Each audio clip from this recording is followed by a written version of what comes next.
beautiful people. Welcome back to another soulful session of Mondays with Mondainé. This is where we dive deep into the rhythm of life, love, and liberty. Oh, don't forget democracy. I'm your host, E.D. Mondainé, and I'm ready to groove through the beats of the week with you. So, I'm from St. Louis, y'all. Grab your soda water, hog-head cheese, and crackers. Kick back and let's get into this vital conversation. Remember that the beat goes on, but it's up to us to keep the rhythm of democracy alive and kicking. We got to do it together. On today's episode, we'll continue a conversation that we started last week, and I'll be reading tonight from my latest book, Maladies to Melodies.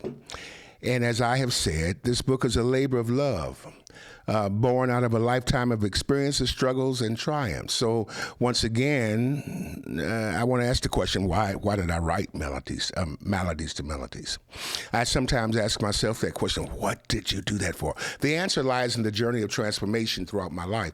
I've witnessed and experienced profound suffering, both personally and within my community. And these experiences are what I refer to as maladies. Deep maladies, often painful afflictions that can seem insurmountable. Yet, amid these struggles, I've also discovered the power of resilience, the beauty of healing, and the profound impact that faith has in our lives in and out of our community. Now, this book is about turning those deep afflictions into something beautiful, something like a melody that resonates with hope and strength.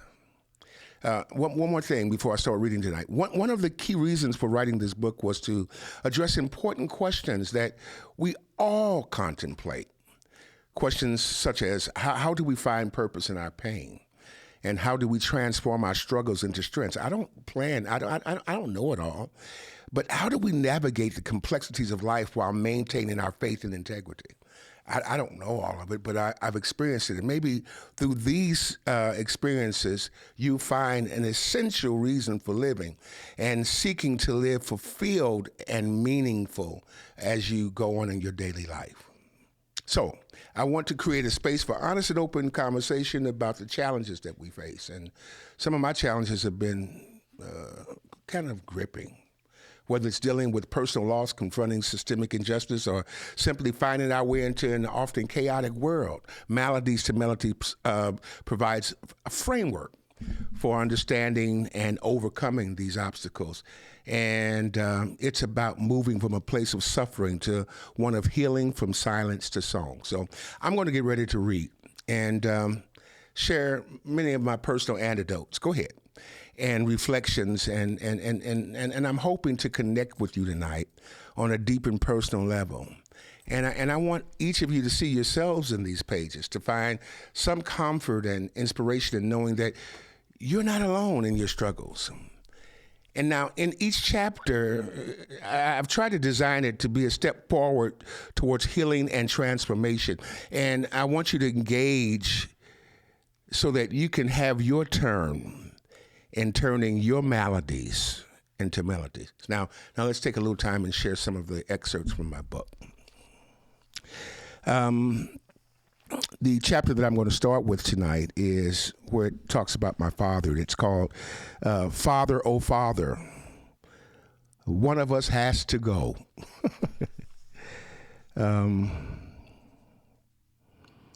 I'll start here.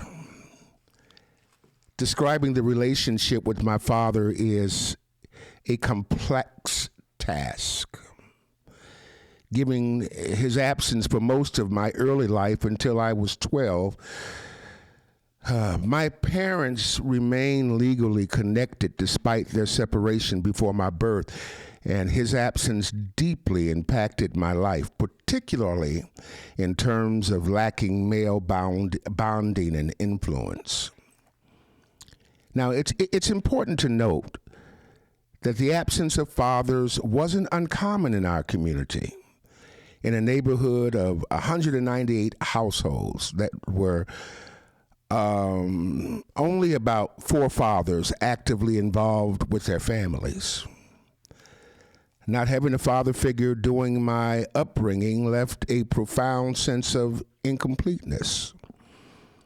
This feeling was especially evident when comparing my reality to the idealized families portrayed in television shows like Father Knows Best or Leave It to Beaver. Those were the popular shows in my day. Even Dennis the Menace had a father figure. It wasn't until I reached a certain age that I encountered the Huxtables from the Bill Cosby Show. They were among the few fathers I had known in my community, and those that I knew were Mr. Nelson and Mr. Wiley and Mr. Buckner. These men I regarded as solid role models. I remain deeply thankful for Mr. Hayes, our scout leader, who despite several bouts with severe paralysis and confinement in a wheelchair, he invested in us and instilled lessons of perseverance and strength. These men's examples were crucial, and they embodied hard work and dedication to families, offering guiding lights in my life. My father came from a large family of 8 brothers. Well, there were about 16 of them. And although I had an opportunity to only meet 3, as the others had passed away and were considerably older than my dad, these were uncles, these men, and they were remarkable despite the geographical distance that kept us apart. Uncle Sam, the eldest amongst them, lived in St. Louis in a suburb of Richmond Heights, and he was a dedicated family man who walked the walk and talked the talk. He worked tirelessly, and his family maintained a close connection with us. The other 2 uncles, Eddie and O.C., lived in Chicago. Our visits to their homes were treasured moments filled with bonding experiences with our cousins. Uncle Eddie, although he didn't have any children of his own, never failed to contribute to our well-being, showering us with thoughtful birthday gifts and more. Meanwhile, Uncle O.C., a widower, admirably raised his children as a single father. These uncles were significant figures in our lives, and their presence was deeply cherished. My father also had 2 sisters, my Aunt Laura and Elizabeth. We called her Betty. They were both professional women with entrepreneurial spirits as well. My Aunt Betty was a beautician, and in the summer, she sidelined by operating a bomb pop truck, a popsicle shaped in the image of a bomb. We loved them. Occasionally, she would allow us to tag along during a shift or so. However, she was a no-nonsense woman that expected you to work. She had a heart of gold. However, one would think that she was a drill sergeant. My Aunt Laura was a beauty consultant that lived in Los Angeles. She was a society woman and a strong, business-minded person. I was one of her favorites, and I loved the extra attention that she gave me when visiting us once yearly. My aunts were always a delight and were a constant support to my mother. We all loved them immensely and welcomed their love in return. The absence of my father left an indescribable void, a feeling of missing crucial insights into the daily essence of manhood. It was through my own journey that I realized the profound influence an involved father can have. Although I've encountered challenges while raising my own children, I've remained dedicated to breaking the cycle of absence and maturing a positive impact in their lives. While acknowledging the significance of a father's presence at home and the role they play as a guiding figure, particularly for young boys, I've questioned the Freudian notion suggesting that masculinity can only be learned from fathers. Raising a black child and guiding his transition into manhood, in my view, doesn't necessarily hinge solely on the father's physical presence within the household. Raised in a single parent household, predominantly comprised of strong female figures, my mother, grandmother, aunt, sisters, and cousins, I was enveloped by a primarily feminine environment. While I keenly felt the absence of a male role model during my upbringing, the teachings and values imparted by these women in my family were profoundly impactful. Lessons in civility, dependability, manners, and responsibility were ingrained in me by my mother, my grandmother, and aunt. And their guidance emphasized essential life skills, stressing the significance of providing for one's family and attending to fundamental needs like shelter, running water, and electricity. Additionally, there exists a misconception that a predominantly female environment or upbringing may lead to the development of femininity in males. However, such a notion is unfounded and quite absurd. My experiences and the influences of the women in my family never steered me towards femininity. Instead, their teachings instilled in me values that transcended gender and stereotypes, focusing on fundamental life skills and virtues that are important for everyday development. Ultimately, the concept of being a man is deeply personal and individualized. People can either align strongly with traditional masculine traits or not. It's imperative for each individual to construct their sense of masculinity based on their values, beliefs, and experiences. Despite my father's absence, there remained an emotional connection. His occasional visits and outings with my siblings and me served as reminders that he was never too far away. Every time he visited with my mother, she welcomed him warmly. Notably, my father was an entrepreneur, a trait passed down from his father and shared amongst most of his siblings.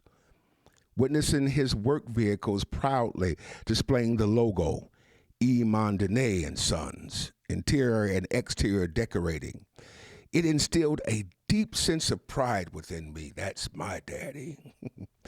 While it is true that my father's absence caused me to ponder masculinity, the need for role models, and the value of diverse experiences, being raised by strong women, I learned responsibility and dependability despite my father's physical actions. His entrepreneurial spirit and the positive stories about his family shaped my personal growth. Yet at 15, I knew it was time for me to embark on my journey towards manhood. I was ready to spread my wings and chart my own path. Wow. This is an amazing, and this was an amazing journey backwards for me, taking us forward into where we're going now and where I've been, and it's an incredible story to tell. In the next chapter, it talks about my journey enlisting into the Army and my journey as a soldier, and it was quite interesting. I hope that you get an opportunity to read this book, From Maladies to Melodies. As a matter of fact, we're having a book signing on the 29th of May. at Poshines Cafe de la Soul. That it's at 8139 North Denver. And it's going to be from, 12 o'clock to 4, I think, or something like that. But we'll be starting at 12 o'clock, and it'll be June 29th. And I want you to come, and I want to talk about my book. I'll be reading some more from my book there, and I'll have some copies there for you to sign. For me to sign for you and to purchase right there, some hard copies and some soft copies of this book. But you can also order it from Amazon and bring it with you. And so you're going to have to do that right away because the book signing is next week, so you won't have time for it to come to you. But if not, come on down, and I've got some for you.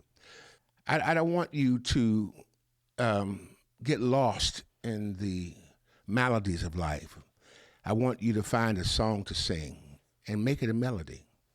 Thank you for joining me on this journey today. If you haven't already, I encourage you to get a copy, bring it down to the signing, or just come on down to the signing, and I'll sign a book that I have for you there. And of course, I want you to bring your feta, money. Stay hopeful and keep making beautiful music with your life. Tonight you've been listening to Mondays with Mondainé, and I want you to be sure to tune in next week for more insightful discussions and inspiring stories. Remember, life may be filled with challenges, but together we can turn our maladies, the ones we have in community and across the nation, into melodies. Until next time, stay informed, stay engaged, and remember, we've got to do this thing together to make a better Portland, and that spills over into making a better United States, and that spills over into making a better world. The beat goes on. And thanks to God for our listeners today on Mondays with Mondainé. But it's up to us to keep the rhythm of democracy alive, and we need to make it kick. So we have to do it again together. Until next time, stay groovy, stay woke, and keep spreading that love. And insist on a more inclusive and diverse future. I need to do some commercial work here. We need to make some money. A special shout out to our sponsors, Poshines, not just a restaurant, but an institution. It's located at 8139 North Denver, right here in the Kitton District, and you can expect the best soul food this side of the Willamette. If you want the best child care you can ever find, look for Aunties and Tonties Daycare Services. Adorn Electric, they really light up our lives, and I'm grateful for their support on this podcast.